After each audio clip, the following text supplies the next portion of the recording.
Assalamu alaikum. Today we'll be going to start our chemistry class 10 equilibrium. In last lecture we study about the formation of SO3 by the combination of SO2 and O2, how they both react together to form SO3 and how SO3 decomposes into SO2 and O2. In this lecture we'll be going to start our lecture with the topic active mass and derivation of for the expression of equilibrium constant. Before starting a video, I have request with all of you to subscribe my channel and watch my video complete. So if you like my video, please hit the like button.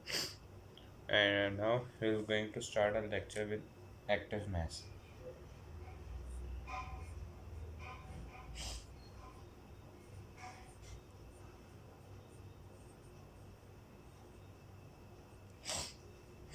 What is active mass? The term active mass represent the concentration of reactant and product in mole DM. This actually the term active mass represent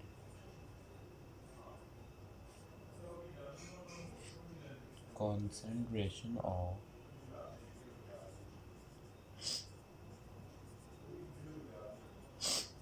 reactant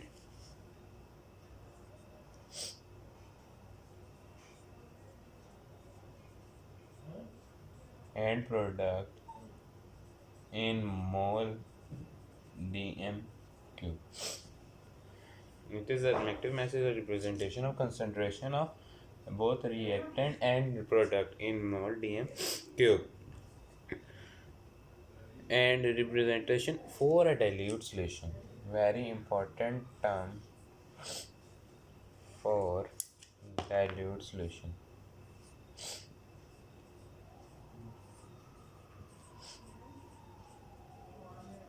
अगर आपको मेरी आवाज़ कम आ रही है तो sorry, मेरी तबीयत थोड़ी सी ख़राब. What is law of mass action. ये क्लियर हो गया रिप्रेजेंटेशन. और इसके आप एक और बात है,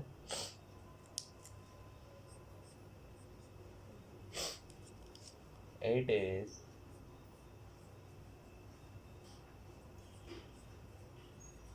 represented in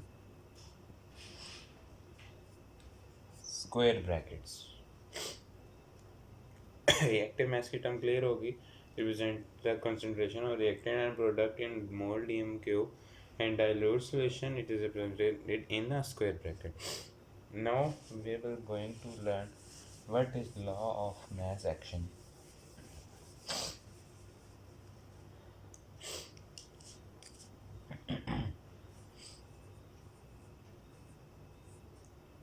Law of mass action. First of all, we will going to learn what is law of mass action. It state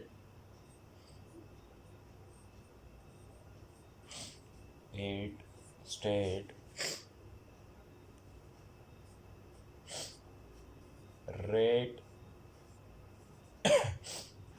at which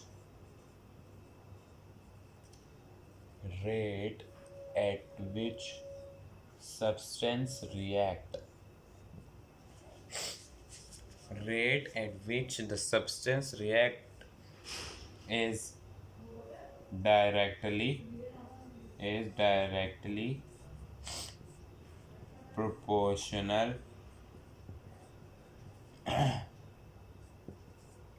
to active mass. It states that rate at which the substance reacts is directly proportional to active mass. इसकी पहली term ये है कि rate at which the substance react, जिस rate पे substance react करते हैं is directly proportional to active mass. Next है इसका and.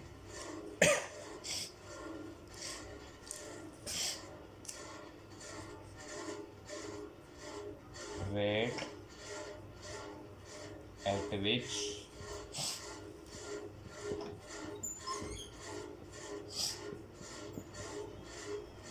reaction proceed is directly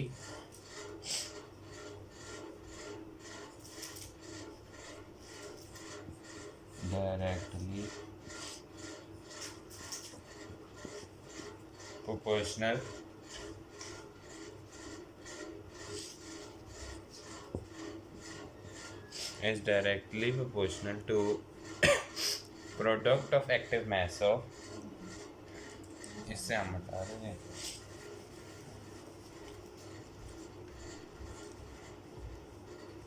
product of active mass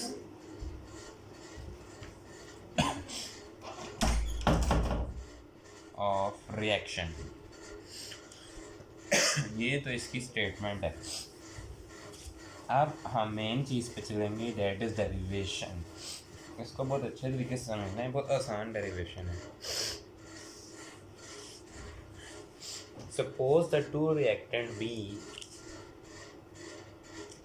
suppose two reactant A and B both are reactant, they both will combine together to form C and D। ठीक है, these both are reactant, these are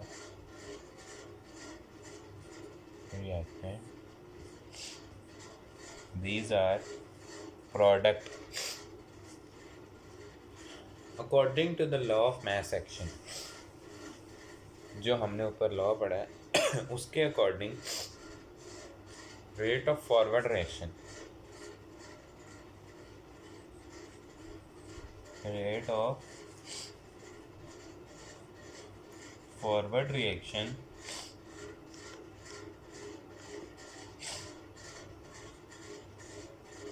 is equal to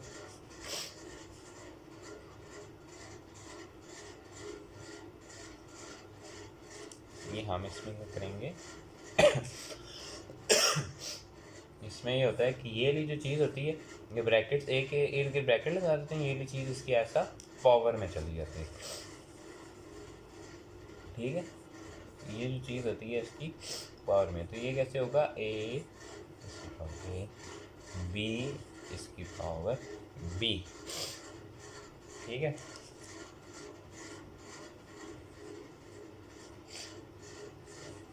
rate of ये directly proportional है। अच्छा यार गलती से डाली, अब आएगा equals to K F, that is forward reaction constant for a forward reaction, equal to A and B for B.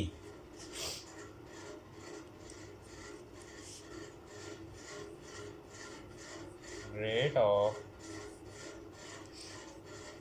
reverse reaction is directly proportional to, reverse reaction में ये दो चीज़ें आएंगी, इसमें होगा सी की पावर सी, डी की power D. Now we will going to remove the directly proportional sign. In order to do this, we will rate of reverse reaction is equal to, that is constant of reverse reaction, and C for C and D raised to power small d। अब हमें ये हो गया equation number 1, this is equation number 2। Suppose अब आपने एक बात याद रखनी है, फ्रॉम 1 and 2 ये क्लियर हो गया, ये चीज़ यहाँ तक आपको समझ आ गई। अब हमने जो दो चीज़ें इक्वेशन नंबर 1 and 2 उससे हम ऊपर लिख लेंगे।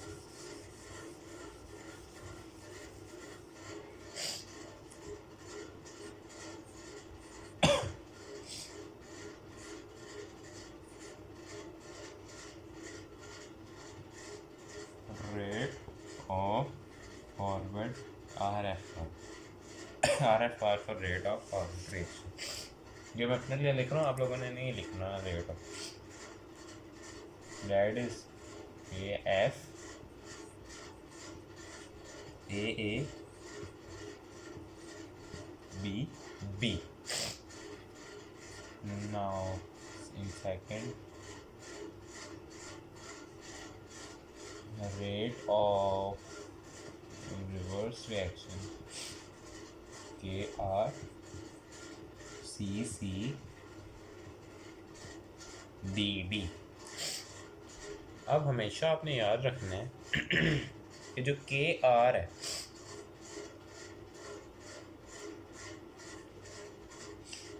ये इन ऑर्डर टू फाइंड, इसमें क्या करना है, KR जो होगा हमेशा ऊपर होता है और KF फॉरवर्ड रिएक्शन वाला हमेशा नीचे होता है। ये हमेशा आप लोगों ने बात याद रखनी है कि KR ऊपर होता है और KF नीचे होता है।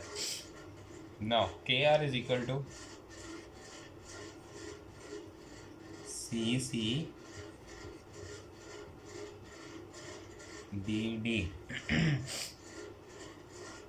divided by KF, that is AABB। clear हो गया?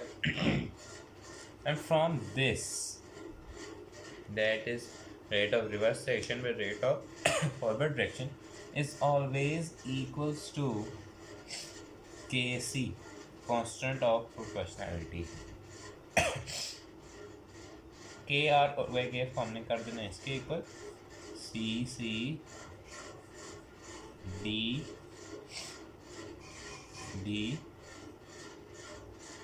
AABB।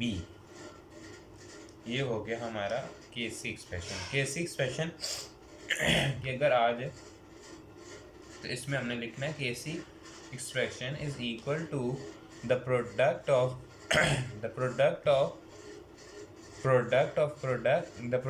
concentration of product, that is, ये क्या था, ये हमने ऊपर एक इक्वेशन लिखी थी AABB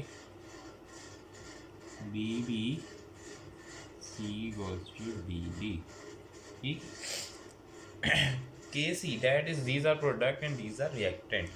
Now, in order to define the Kc, we are going to define it as that Kc is the product, that is multiply product of concentration of product, ये product होते हैं इसलिए multiply मतलब कि इन दोनों का product of concentration of product। Kc is defined as product of concentration of product by product of concentration of reactant। Kc is defined as product of concentration of product by product of concentration of reactant। ये हो गया हमारा Kc expression और active law of mass action complete. आज के lecture में मैंने आप लोगों को सिर्फ यही समझाना था कि Kc law of mass action basically है क्या।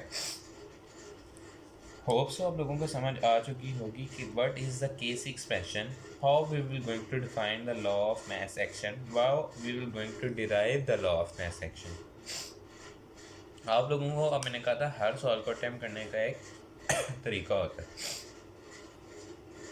अगर आप लोगों को ये सवाल आ जाए, सबसे पहले आप लोगों ने इसकी स्टेटमेंट लिखनी है, उसके बाद इन्होंने एक्टिव मास के बारे में कुछ बताया हुआ है। So we will going to write the definition of active mass, how it is represented, in which solution it is present. उसके बाद उन्होंने एक इक्वेशन दी हुई है, main equation, that is AABB goes to CC and DD। उसके बाद ये इक्वेशन लिखनी है, उसके बाद आपने जाके उससे डिराइव करना है और आखिर में जाके Kc की डेफिनेशन लिखनी है। ये है इसका अटैम्प्ट करने का तरीका।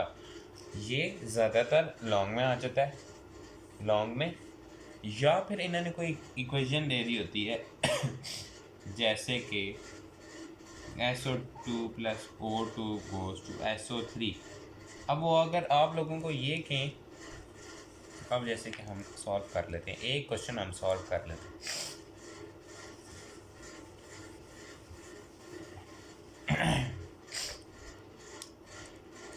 एक इक्वेशन है SO2 plus O2 goes to SO3।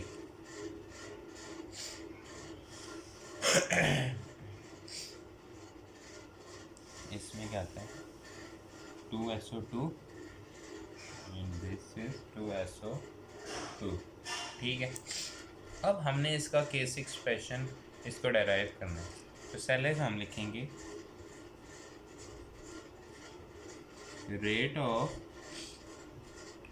Forward reaction is directly proportional to ये SO2, और ये जो 2 होता है ये इसकी पावर में चल जाता है, ये एंड O2। ये O2 इसके 2 को नहीं ऊपर लेके आना, ये जो शुरू में जो बैलेंस करने के लिए बैलेंसिंग नंबर होता है इसे उठा के इसकी पावर में लेके जाते हैं। अब हमने इसका प्रोपोर्शनैलिटी का साइन हटाना है, तो इसकी हम इसकी जगह इक्वल टू लगाएंगे। यहाँ लिखेंगे कि SO2 raise to O2 and O2। ठीक है, उसके बाद हम लिखेंगे rate of reverse reaction is directly proportional to SO3, और जो 2 होता है वो उसके ऊपर पावर में चले जाता है। In order to remove the sign of proportionality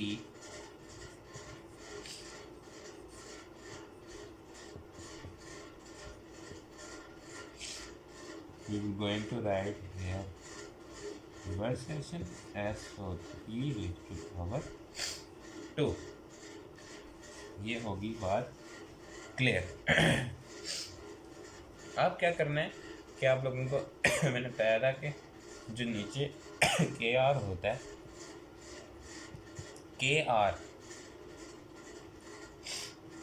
KR हमेशा ऊपर होता है और KF हमेशा नीचे होता है। तो KR इसका क्या है SO3 की पावर 2, और KF क्या है इसका SO2 की पावर 2 एंड O2। ये हो गया इसकी। अब KR/KF किसके इक्वल होता है KC के, इसलिए हम इसे ऐसे लिख देते हैं SO2 SO3 की पावर 2 SO2 की पावर 2 एंड देन O2। अब इसका केस एक्सप्रेशन ये बन गया। ऊपर से आपको समझ आ गई होगी कैसे डिराइव किए, क्योंकि लॉ ऑफ मैथ सेक्शन की भी एंड वन। अब मैं आपको इसका केस ही आया है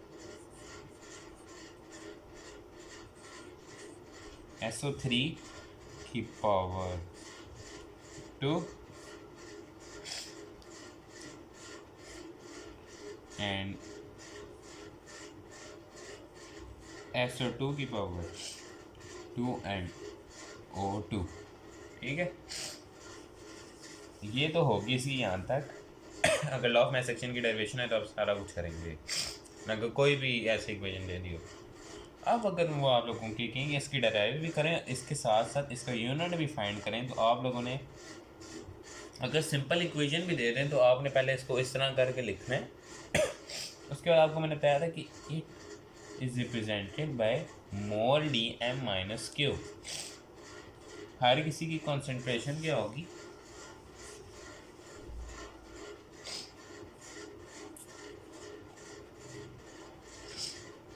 मोल DM माइनस क्यू का होल स्क्वायर डिवाइडेड बाय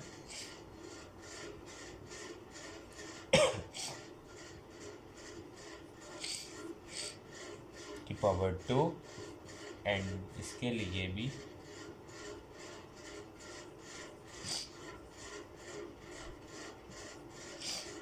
इसका है सिंगल।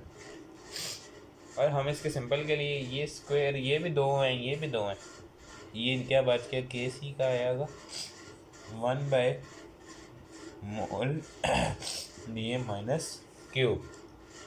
ठीक है, इसके लिए अब हम क्या करेंगे, इसे हमने सिंपलेस्ट फॉर्म में इसकी लाना है। लिहाजा हम इस मोल को ऊपर उठा के आएंगे, इसकी पावर अभी नीचे प्लस 1 है, ऊपर आके क्या हो जाएगी मोल -1 डी एम क्यूब -3 है, ऊपर आके क्या हो जाएगा डी एम क्यूब। ये इसका आ गया unit. This is how we are going to find the unit of the KC expression. Hope आप लोगों को समझ आ गया होगा, ये बहुत आसान चीज़ है। आज के लिए इतना ही। अगर आप लोगों को मेरी वीडियो पसंद आई है तो बेल आइकन को हिट करें। और मेरी एक रिक्वेस्ट है कि आप लोग प्लीज़ इस चैनल को सब्सक्राइब करें ताकि आप मेरे आगे आने वाली वीडियोस को देख सकें। अगर आप लोगों को वीडियो पसंद आती है तो अपने दोस्तों को भी शेयर करें ताकि वो भी इससे फ़ायदा उठा सकें। आज के लिए इतना ही। अल्लाह हाफ़िज़। अगली वीडियो में हम अगले टॉपिक से शुरुआत करेंगे। अल्लाह हाफ़िज़।